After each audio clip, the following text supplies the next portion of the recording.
then it sounds like you do. So you do hairstyles for women. I do. I know that I'm a client. Yes, ma'am. But now, with my hair, for example, because I have, a mohawk and my sides are shaved. So as far as for women, women who have long hair, are you doing hairstyles for that particular, realm? I do. And honestly, when I attended school, in school you have to do what the curriculum asks of you, and provide that service. Now, when you're out on your own, definitely if you're your own barber or your own person and you have a business, you have different aspects of your clients and customers and things like that. Say, for instance, in school, I actually enjoyed dealing with the more natural hair rather than using relaxer. Why is that? If you maintain your own natural hair and feed it, and you do feed your hair by massaging or stimulating your scalp. And a lot of people really now when you say stimulate your scalp, does that stimulate it for growth or? Yes. Why is it necessary to stimulate your scalp? Because your hair is fed by the blood. So touching your scalp and rubbing your scalp, even if you take your finger and press it against your arm long enough, your skin will become like red because the blood you're pressing your body to that blood's going to come to the actual surface of whatever you're doing. Okay, so that promotes growth. So if you stimulate your scalp and allow your hair to grow, that is the key. Like people always say, "Hey man, your beard you have a really big beard." Sometimes when I'm sitting somewhere, really nice. Sometimes when I'm sitting somewhere, very healthy. Yes, when I'm sitting somewhere, I just rub my beard. I just rub it, and here you go. I mean, I'm not saying it's going to happen overnight. Even that stimulation does what? Help the hair grow. And it's all about the stimulation. People like who possess. I say possess, but people who have know what you mean, Ron? like have the patchy beards and stuff like that. They always say, "Hey, what should I be trying to do?" When you're sitting alone and you're thinking, and just rub that patch. I mean, it's so many different types of things that could be going on with that patch on your face. So even with beard stimulation, that promotes growth. Head, beard. So it doesn't matter. Yeah, you just, as long as you're applying some pressure and you're stimulating your scalp, like I said. Because that was actually my next question, is how to stimulate. What promotes, how do you know what particular type of stimulation you need to promote that growth? Just take your fingers that you were born with, and use the padding of the tips of your fingers, not your fingernails. Do not go around scratching your scalp up. Take the padding of the tips of your fingers, apply them to your head, and just massage. Massage. Like, nothing feels better than a good head massage. Like, that is so true. And then, some of those. I don't know about you, Ron, but I remember my mother used to like me to scratch her head when I was a kid, and I used to hate it because I used to want to, you want to go outside and play. Right. But I do remember, she used to be like, scratch my head wait, hold on, can you scratch and part and grease my hair, and that's a part of stimulating your hair is actually, parting and you're scratching and breathing and, but that was annoying for me, though. It was that was that was kind of annoying. However, it was annoying. Did you have to do your mother's hair like that, Ronald? I've massaged my mom's head. I've greased it out. Okay, so it's nice to know that I'm not the only one that had to do that. Well, like I said, growing up, I had plaits. So most plaits really? and braids. So that era, Now, was it long plaits? They was long. Really? Like now, I do remember the Jerry curl era. No, I remember having a Jerry curl. I could not have a Jerry curl. Because you didn't have a Jerry curl? No, I had wavy hair.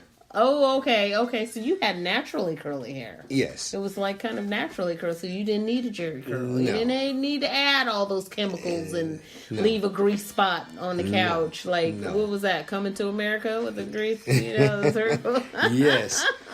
The moment I was even trying to ask for a Jerry curl, my mama give me that look, the motherly look, that stare. Oh, wow.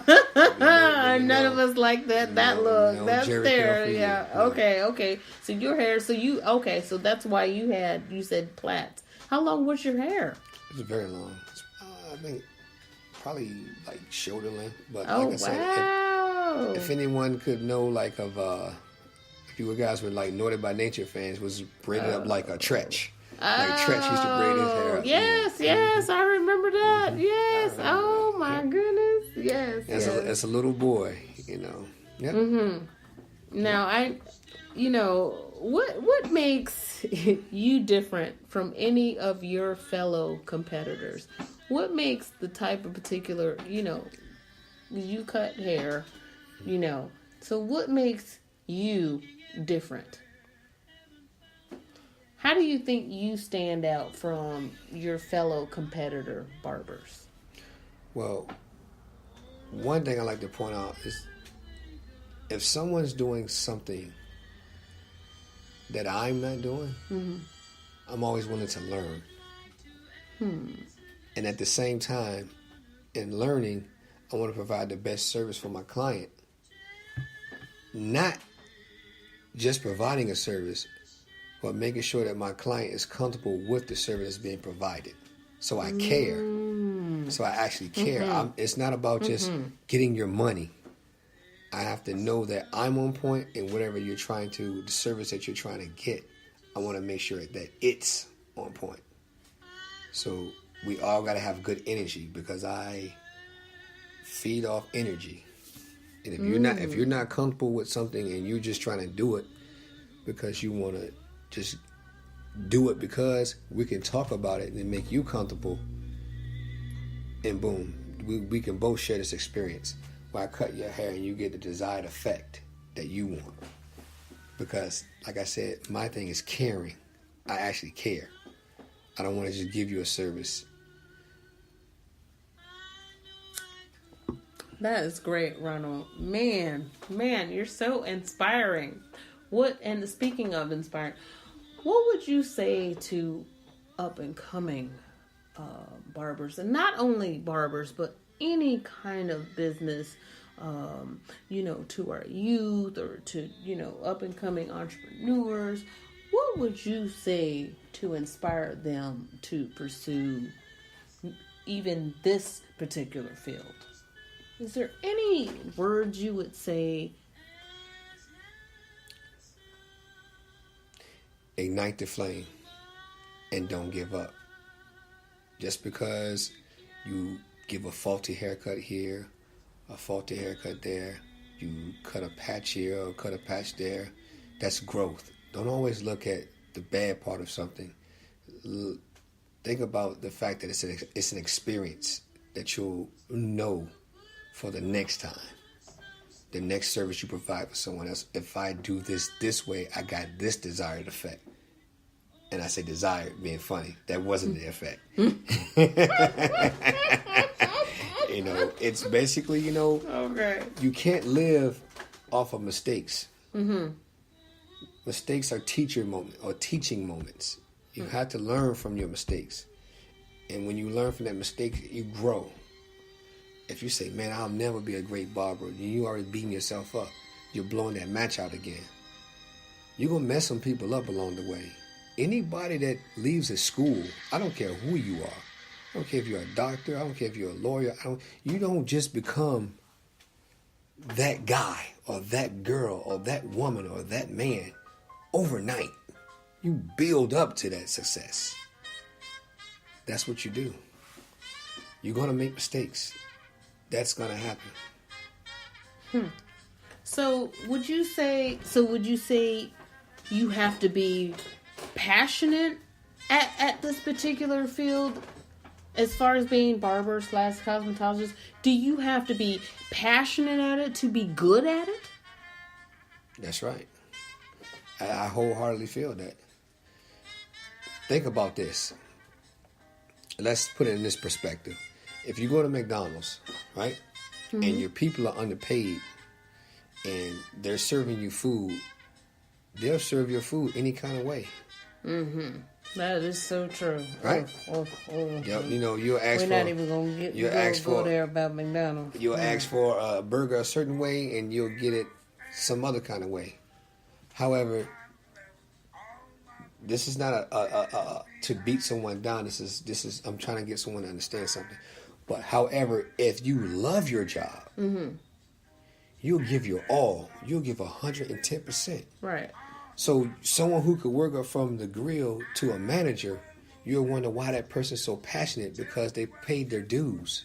You don't leave school and then manage a shop immediately unless you already have the experience. You just didn't have the paperwork. So you could have money and start your own business. Say, hey, I want to have a barber shop on this corner and on the corner of this street and that street. You can get all the barbers in there. But say one day you having that shop, you say, I want to go to school. And I want to learn what they learn so I can then continue to bring in money from the barbers, myself, the business itself, and then I can get the same talents and then I can learn. That's more money for you. But it's not all about just money. It's just about a passion for something. You will put more into something if you care more about it. Things that you don't care about, you won't put anything into it. That's why you'll get that sloppy sandwich. Or you get your orders wrong and they're like, hey, because that person's not being paid their worth. Or what if they don't know their worth? I know I wanted to be a barber, and I knew I wasn't going to stop until I became a barber. So you really need to have that perseverance to succeed. You better have that. You better have perseverance. You better have consistency. You better have persistency. Because this is going to school like that. That is that's a clock hours thing when I went to school. So if you had to be to school from 5 to 10. But do you necessarily have to be good at it to have a passion for it, though? To be good at it? You want to be great. Good, you make good sound mediocre. Well, you want to be good at it. You want to be great. You want to be the greatest. Because in life, when you're doing something, you don't want to be mediocre. You don't want to say, I'm a barber. I'll cut some hair. Come on in. You want to be like the barber. When you look out front and see 10 people and 8 of them are for you, man, that speaks volumes. So if the chairs are filled in your barbershop, that means something's happening. There's some talent in there. Now, if you got that person that's sitting there, maybe they're new or maybe they just really don't care, and it shows that no one's ever really sitting in their chair. So it's important to know your purpose, and I say that in just about every episode is to know your purpose. You have to. You know, and have that desire to fulfill your purpose. So if I wanted to become a barber, what are the necessary steps in order to pursue that particular career? Now, a lot of that has to do with the time that you have available. Because there are 2 ways you can do this. Barber type situation. You can either go to school or you can go on an apprenticeship. Okay, so apprenticeship, what does that entail? Apprenticeship means basically you will go to a shop And if the shop owner has the credentials to host